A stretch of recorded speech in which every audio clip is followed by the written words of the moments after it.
അസ്സലാമലൈക്കും, welcome to Minu's world. എല്ലാവർക്കും ഒരിക്കൽ കൂടി മിനൂസ് വേൾഡിലേക്ക് സ്വാഗതം. ഇന്ന് ഞാൻ വന്നിട്ടുള്ളത് ഒരു സ്പെഷ്യൽ പൊക്കവടയുടെ റെസിപ്പിയുമായിട്ടാണ്. അതിന് മുമ്പായിട്ട് എൻ്റെ ചാനൽ എല്ലാവരും സബ്സ്ക്രൈബ് ചെയ്തിട്ടില്ലേ? ഇല്ലാത്തവരുണ്ടെങ്കിൽ പെട്ടെന്ന് പോയി സബ്സ്ക്രൈബ് ചെയ്തേ. അതോടൊപ്പം തന്നെ ആ ബെല്ലൈക്കൻ കൂടി ഒന്ന് പ്രസ് ചെയ്യാൻ മറക്കരുത്. ഇനിയും ഇതുപോലെയുള്ള അടിപൊളി വീഡിയോസ് ഞാൻ പോസ്റ്റ് ചെയ്യും. അപ്പോൾ നിങ്ങൾക്ക് നോട്ടിഫിക്കേഷനായിട്ട് അത് ലഭിക്കണമെങ്കിൽ ബെല്ലൈക്കൻ പ്രസ് ചെയ്യാൻ മറക്കരുത്. അപ്പോൾ നമുക്ക് വീഡിയോയിലോട്ട് പോവാം. അപ്പോൾ നമുക്ക് ഇതിൻ്റെ ഇൻഗ്രീഡിയൻസ് എന്തൊക്കെയാണെന്നുള്ളത് നോക്കാം. കാബേജ് ഒരു അരമുറിയാണ് ഞാനിവിടെ എടുത്തിട്ടുള്ളത്.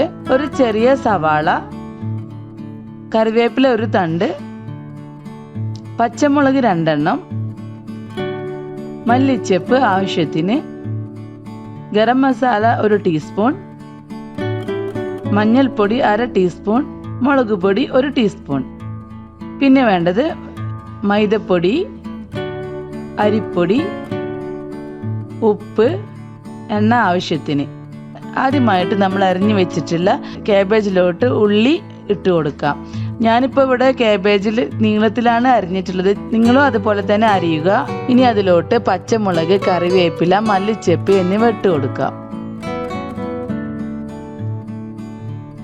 കൂടെ തന്നെ ഗരം മസാല, മഞ്ഞൾപ്പൊടി, മുളക് പൊടി ഇട്ട് കൊടുക്കാം. അതുപോലെ തന്നെ 2 ടേബിൾ സ്പൂൺ മൈദപ്പൊടി ആണ് ഞാനിപ്പോൾ ഇവിടെ ഇട്ട് കൊടുത്തിട്ടുള്ളത്. ഇനി നമുക്കിത് കുഴച്ചിട്ട് കുറവുണ്ടെങ്കിൽ കൂട്ടി കൊടുക്കാം. അതിൻ്റെ കൂടെ തന്നെ 1 ടേബിൾ സ്പൂൺ അരിപ്പൊടിയും ഇട്ട് കൊടുത്തിട്ടുണ്ട്. ഇനി ആവശ്യത്തിന് ഉപ്പും ആവശ്യത്തിന് വെള്ളവും ചേർത്തിട്ട് നമുക്കിതൊന്ന് നന്നായിട്ട് കുഴച്ചെടുക്കാം. കുഴച്ചെടുക്കുമ്പോൾ ഒരിക്കലും പൊടി കൂടി പോവരുത്, അതുപോലെ വെള്ളവും കൂടി പോവരുത്.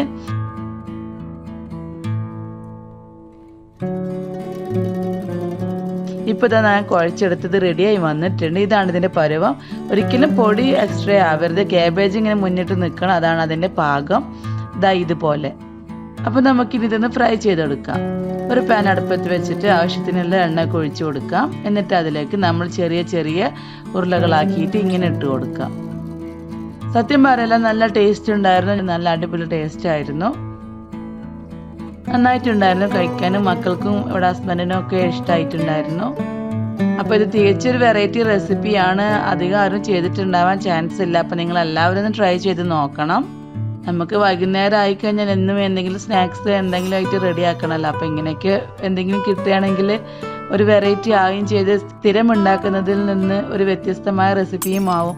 മക്കൾക്കൊരു വെറൈറ്റി ആവുകയും ചെയ്യുമല്ലോ. ഇത് ചെറിയ തീയിലിട്ടിട്ട് വേണം വേവിച്ച് കൊടുക്കാൻ. അത് നല്ലോണം ശ്രദ്ധിക്കണം. അപ്പോഴത് നന്നായിട്ട് ക്രിസ്പി ആയിട്ട് വരുള്ളൂ. അപ്പോൾ നമ്മളുടെ പക്കവട ഏകദേശം റെഡിയായി വന്നിട്ടുണ്ട്.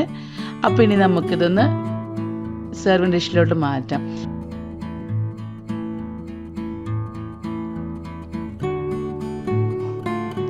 അപ്പോൾ എൻ്റെ വീഡിയോസൊക്കെ നിങ്ങൾ കാണുന്നതല്ല. അപ്പോൾ നിങ്ങൾക്ക് ഇഷ്ടപ്പെടുന്നുണ്ടെങ്കിൽ നിങ്ങളുടെ ഫ്രണ്ട്സിനും റിലേറ്റീവ്സിനും ഒക്കെ ഒന്ന് ഷെയർ ചെയ്യാൻ മറക്കരുത്.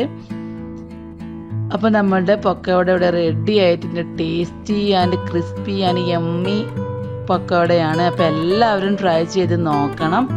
അപ്പോൾ മറ്റൊരു റെസിപ്പി വരുന്നത് വരെ താങ്ക് യു. അസ്സലാമു അലൈക്കും.